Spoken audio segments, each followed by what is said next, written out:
para nuestra clase de hoy, Formación Ciudadana, de hoy día. Vamos a iniciar nuestra clase de Formación Ciudadana. Nuestra sexta clase, día 15 de octubre de 2021. Para ello vamos a trabajar hoy sobre la relación y la importancia que tiene una relación seria, muy afiatada y objetiva entre el trabajo social, específicamente el trabajo social comunitario, y la participación ciudadana. Para ello, voy a compartir mi escritorio en pantalla y allí vamos a tener la oportunidad de poder ver nuestra presentación de la clase del día de hoy. Entonces, esa relación importante entre la participación ciudadana y el trabajo social, cómo es una co-creación en función del bienestar social en las políticas públicas que traen, como su palabra lo indica, un bienestar comunitario y por tanto justicia. En primer lugar, vamos a retomar y a recordar rápidamente lo que hicimos en nuestra clase pasada. En nuestra clase pasada tuvimos la oportunidad de evaluar los conocimientos, las habilidades, las competencias referidas a las primeras unidades de aprendizaje de esta asignatura en este primer certamen, en la cual se aplicaron un total de 17 preguntas, tuviste 60 minutos para responderla y la calificación fue una calificación satisfactoria, obtuviste un 5. Aspectos para mejorar el proceso de evaluación: leer un poco mejor, hacer reflexiones más analíticas en torno a los textos, los casos, las situaciones, de manera que haya una coherencia entre el saber y el posible rol que tienes en el actuar en función del trabajo social. Por supuesto, pues bajo el sello de lo que implica ejercer una ciudadanía activa, proactiva, en pro del bienestar de la comunidad. ¿Ya? Entonces, bueno, igual la retroalimentación más exacta fue enviada junto con la calificación en este primer certamen a través de la plataforma del Microsoft Teams con el uso de los formularios de la Microsoft Teams. Continuando, también para hoy teníamos una asignación de una tarea, ¿cierto?, que fue asignada desde la clase anterior al certamen y que tenías que enviar al correo institucional hoy a las 16 horas. Recordar que trabajamos en torno a la ley 20.500, está referida a las asociaciones y participación ciudadana en la gestión pública. El objetivo fundamental de este trabajo era y consistía en diseñar un cuadro sinóptico en el cual pudiéramos observar una lectura analítica, pero también reflexiva respecto a la estructura, función, objetivos y propósitos que tiene esta ley en el fomento de la participación ciudadana en la gestión pública, por supuesto referido al diseño de políticas públicas participativas en pro de generar equidad y justicia en la población. Bien. Hoy, propiamente dicho, nuestra clase tiene como objetivo, como lo mencionamos en un momento en el inicio de la clase, comprender y valorar la relación existente entre la participación ciudadana y el trabajo social. Para ello, vamos a tener en un primer momento de unir unas frases, unos pensamientos, más que frases, unos pensamientos referidos a los ejes conceptuales que involucran esta relación entre la participación ciudadana y el trabajo social, y entonces esos tres conceptos con unas reflexiones de autores que han trabajado a lo largo de la historia en pro de la participación ciudadana, el trabajo social y las políticas públicas. a tener 2 autores en cada uno de los conceptos y vas a tener la oportunidad de releerlos, por supuesto, de reflexionarlos y luego unirlos para comprender esta relación. También, como otro recurso que vamos a mirar, esa parte evolutiva que ha vivido los estados a través de la historia en torno al estado de bienestar que proporciona justicia, equidad a las sociedades en general. Y finalmente, otro recurso que vamos a tener a disposición y que tú vas a tener la oportunidad de leer, un documento referido justamente a cómo la participación ciudadana se relaciona y es fundamental dentro de la política pública y del trabajo social comunitario, como este trabajo social que como profesional tú vas a poder ejercer próximamente, pues va a significar un pilar fundamental para poder promover la justicia, el conocimiento de las políticas públicas y de la gestión pública, cómo las personas, los movimientos sociales pueden participar directamente del diseño de las políticas públicas, pero también beneficiarse de la gestión de cada una de las políticas públicas. Entonces, esos van a ser como 3 ejes sobre los cuales se va a girar y va a reflexionar y va a comprender esta clase. En un primer momento, entonces, el primer eje, que es la participación ciudadana, Hannah Arendt y Joan Subirats nos aportan dos reflexiones muy importantes para enriquecer un poco la reflexión en torno a qué significa la participación ciudadana, pero no tanto desde el significado conceptual propiamente dicho, que ya lo hemos trabajado en varias clases y que tú lo tienes claro, de eso diste cuenta en el certamen, es enriquecer un poco cómo nosotros podemos aportarle a eso. Entonces, en un primer momento, Hannah Arendt nos habla del concepto de la felicidad, cómo la felicidad de los pueblos está referida, la felicidad de la sociedad está referida a vivenciar,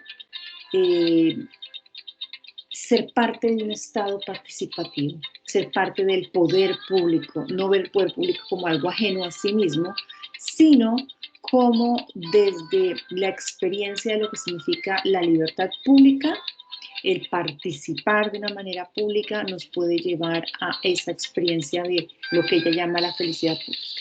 En un segundo momento, el señor Joan Subirats nos habla de que es importante y fundamental que las instituciones políticas, que el gobierno gane legitimidad generando participación ciudadana, pero desde una perspectiva de la justicia, de la igualdad, del vincular de manera universal los protagonismos de la ciudadanía, no solamente desde una perspectiva del parecer, del generar la foto para mostrar que participaron con personas muy puntualmente elegidas, sino que de verdad la gestión de esa participación sea legítima en cuanto sea universal. Y cuando hablo universal es que todos los sectores de la población de una u otra manera puedan participar desde su ejercicio libre, como lo decía Hannah Arendt,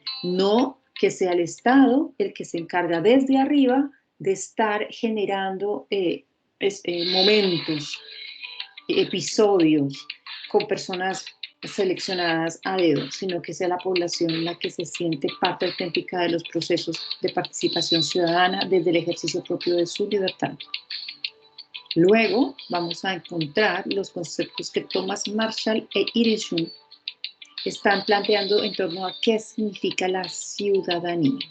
Entonces Marshall dice que la ciudadanía consiste básicamente en esa pertenencia que los ciudadanos tienen a ser parte de una comunidad y cómo esa comunidad ejerce su poder, su gobierno de una forma igualitaria y universalista. Entonces, este ejercicio de la ciudadanía viene a complementar, a afirmar, a reafirmar y a apoyar lo que el autor anterior hablaba en torno a que debe ser una participación en donde todos puedan participar. A eso se refiere el principio de universalista.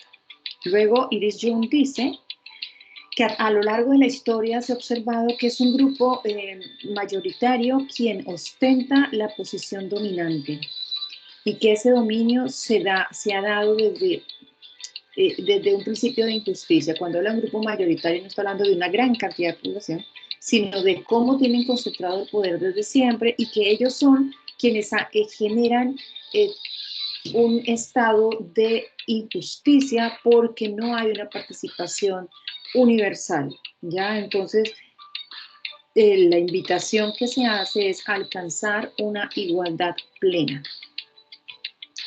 Finalmente, se habla de las políticas públicas y cómo las políticas públicas son concebidas desde la JERA y desde Baranda. La JERA plantea que tanto la política como las políticas públicas tienen que ver con un poder social, es decir, el ejercicio que la ciudadanía tiene desde sus derechos para participar, para generar iniciativas que vayan en pro de su beneficio, de su bienestar social.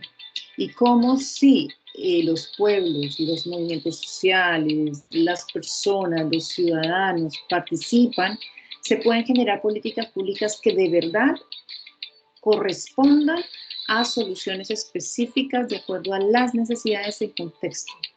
Y de esa manera van a aprender a manejar asuntos públicos que como públicos son de todos y para todos.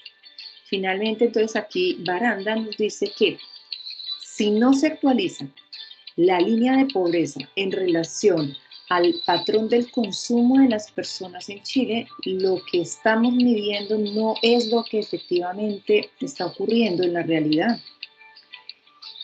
Se va a estar generalizando o generando más bien líneas de política pública que no tienen coherencia con lo que en realidad pasa en la parte social y económica del contexto de cada una de las naciones.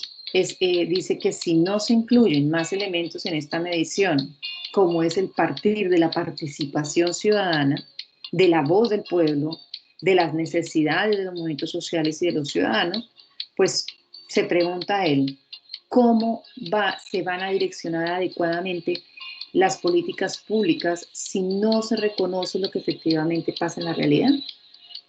Entonces hay que partir de la realidad, y la realidad no es otra más que la voz y la necesidad de las personas que integran las comunidades que son parte y beneficiarias de las políticas públicas.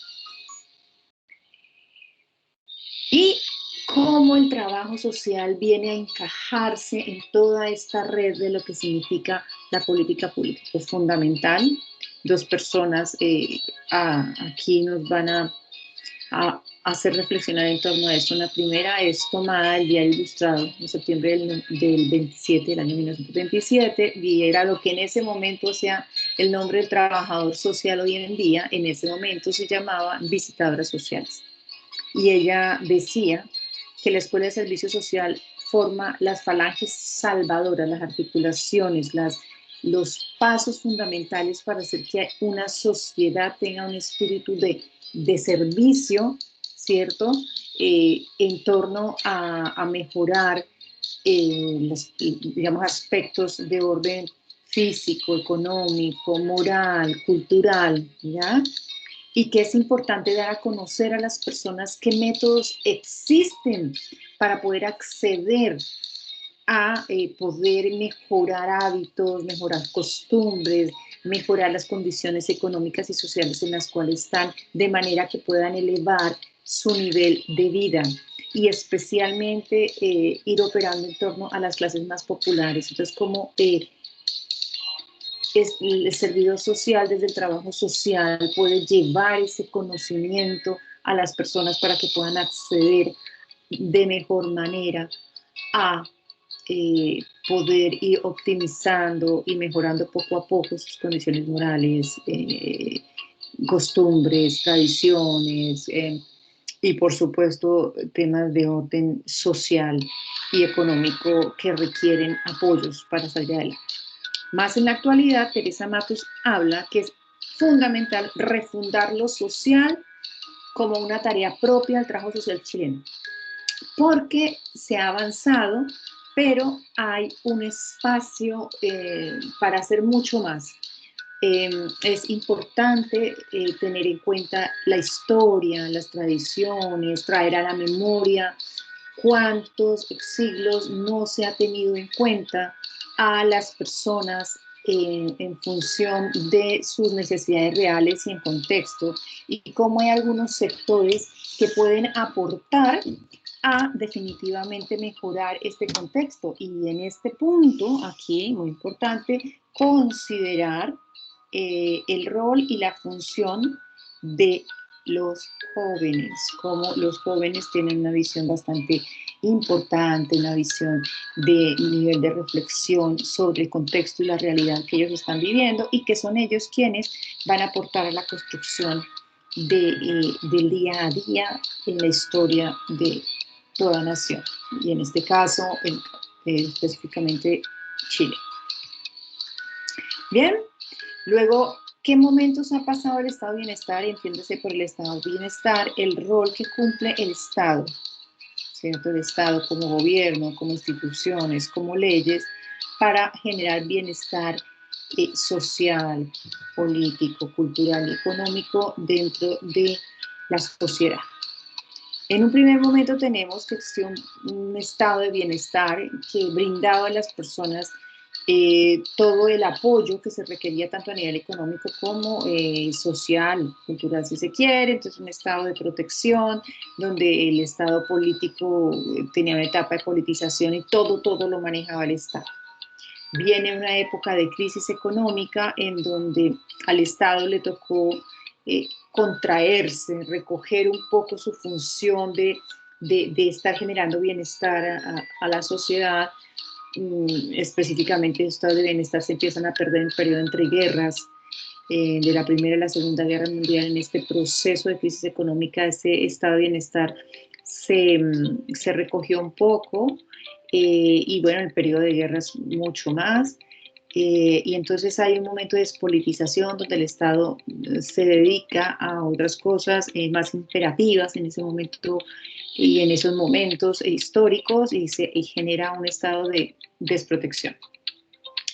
Más adelante aparece retomar la función que el Estado tiene para vincular a los ciudadanos, para generar una ciudadanía pluralista y de participación.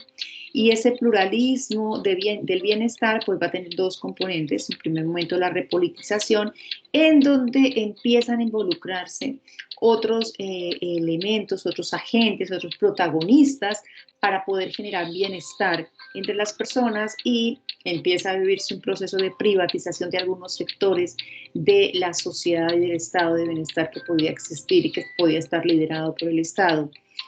Entonces, estos son como los momentos que se han vivido. ¿En qué momento estamos digamos, en esta instancia de la historia? Estamos hoy, siglo XXI, en un pluralismo del bienestar en donde la participación ciudadana, la reeducación que hablaba hace un momento, se hablaba hace un momento en la clase en el año 1930, cómo el poder educar a las personas, llevarle conocimiento, ese apoyo de información, puede ser una palanca, una falange fundamental para que ellas sepan cómo participar, cómo llevar su voz y cómo ser protagonistas en el diseño de políticas públicas en las cuales se sientan involucrados realmente, y que además en la implementación de estas políticas públicas se genere un estado de bienestar y justicia para todos, desde el contexto y la realidad.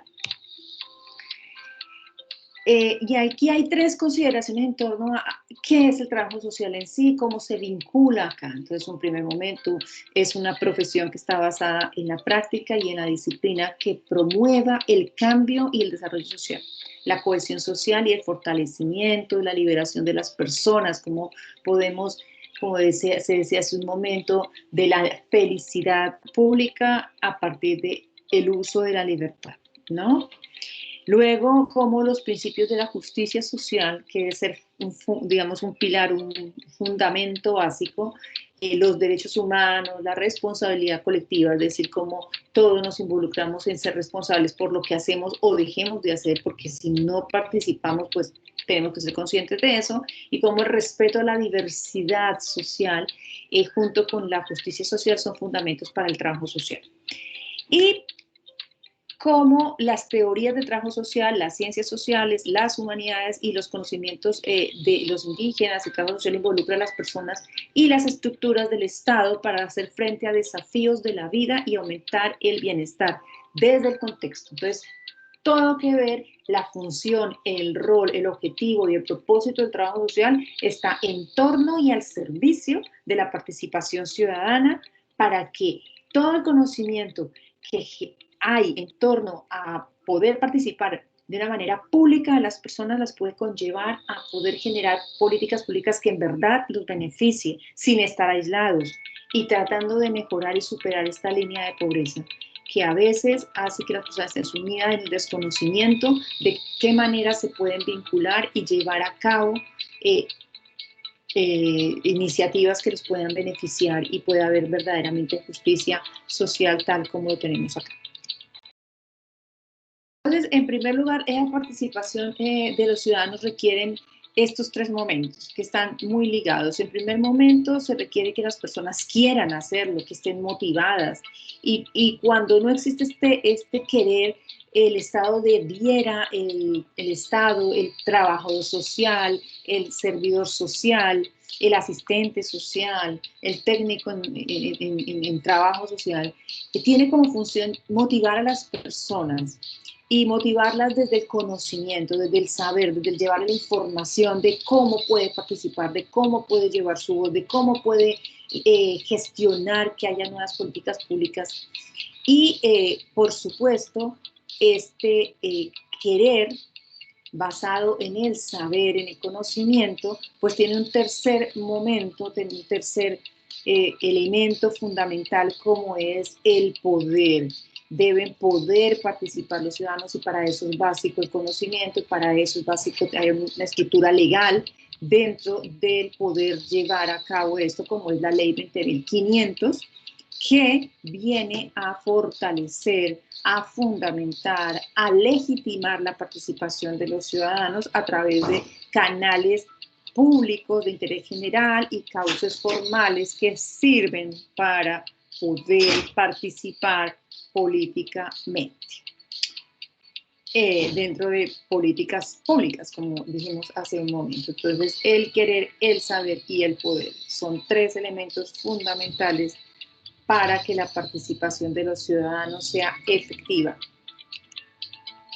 Bien, y venimos al tercer momento donde vas a tener tú la oportunidad de profundizar estos conceptos. Te invito a releer cada una de las reflexiones dadas por los 6 autores mencionados en los 4 ejes temáticos y conceptuales que involucran la participación ciudadana con el trabajo social comunitario.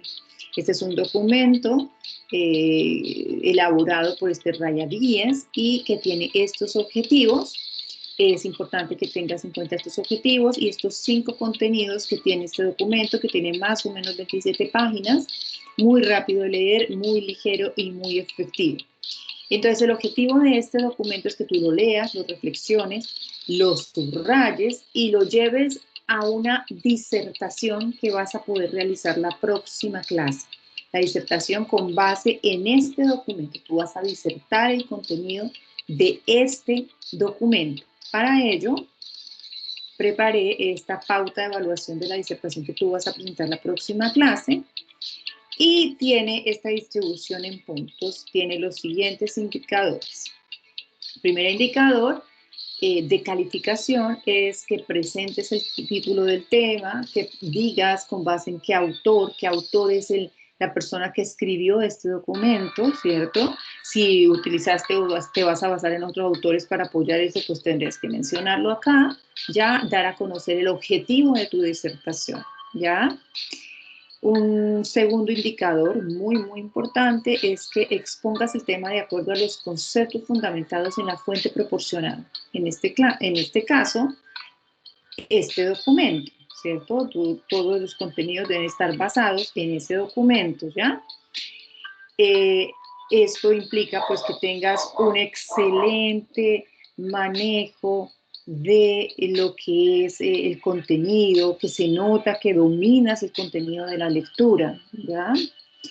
Un segundo indicador es que tengas un diseño de una presentación que tú vas a compartir la pantalla con el contenido basado en el mismo documento, que tengas una presentación, la relación y conceptualización entre la investigación y acción participativa que está hablando el documento, la participación ciudadana desde el rol del trabajo social. Debes tener un volumen de voz adecuado y un vocabulario preciso basado en el documento, ¿ya? Otro indicador, que haya una creatividad en el diseño de la presentación, que uses como recursos textos, imágenes, videos, audios, GIFs, gráficos, es decir, una presentación muy armónica, pero además fundamentada conceptualmente en el documento. Y por otro lado, debe haber una puntualidad y responsabilidad en la presentación de la disertación que vas a hacer el día 22 de octubre en la clase. Otro, que vas a hacer uso adecuado y distribución, uso y distribución adecuada del tema en 20 minutos. Mínimo 20 minutos va a ser tu disertación. Es decir, puedes hablar con tranquilidad, son 27 páginas, es harto contenido, pero tú vas a tener la oportunidad de poder explicarlo en 20 minutos mínimo. Si necesitas media hora, la puedes tomar. Y finalmente vas a enviar el PPT, la presentación de tu disertación antes de la clase, ya el día 22 de octubre a las 16:30, es decir, media hora antes de la clase, me debes enviar la presentación en la cual vas a basar tu disertación, ¿ya? Y eso pues nos va a dar un puntaje de 7. Entonces, la idea es que tú tengas en cuenta todo esto. Al final de la disertación, pues, vamos a calificar, a evaluar tu disertación con base en esta pautita. Eso es como el resumen de esta clase. Espero la veas, esta grabación, y la tengas muy, muy en cuenta para que puedas repasar, puedas afianzar tus conocimientos y podamos dialogarlo, mejorar tus aprendizajes de una manera efectiva, ¿ya? Eso, Katherine, espero haya sido ilustrativa la explicación y te sirva para sacarlo adelante. Entonces, en la próxima clase vas a hacer la disertación tú y, por supuesto, vamos a avanzar. Es importante que tengas a mano y que tengas archivado en tu computador cada una de las presentaciones. Recuerda que hay un trabajo importante de aplicación y de reflexión de todos los contenidos. Y para eso vas a tener que tener a mano siempre todas y cada una de las presentaciones que se han realizado, las clases que hemos trabajado, las tareas que tú has realizado y las lecturas que se han dispuesto para cada una de las clases junto con los videos y demás. Esta clase igual te la voy a dejar en la plataforma y te la voy a enviar por el WhatsApp para respaldarla junto con la presentación de la clase y la lectura que debes, el documento de lectura que debes realizar para la disertación. Quedo pendiente en el día de hoy de recibir la tarea que tenías del cuadro sinóptico, ya como lo acordamos. Espero que estés muy bien y nos vamos a ver en nuestra próxima clase con la disertación. Que estés bien, cuídate mucho y espero hayas aprendido algo en esta clase. Chao.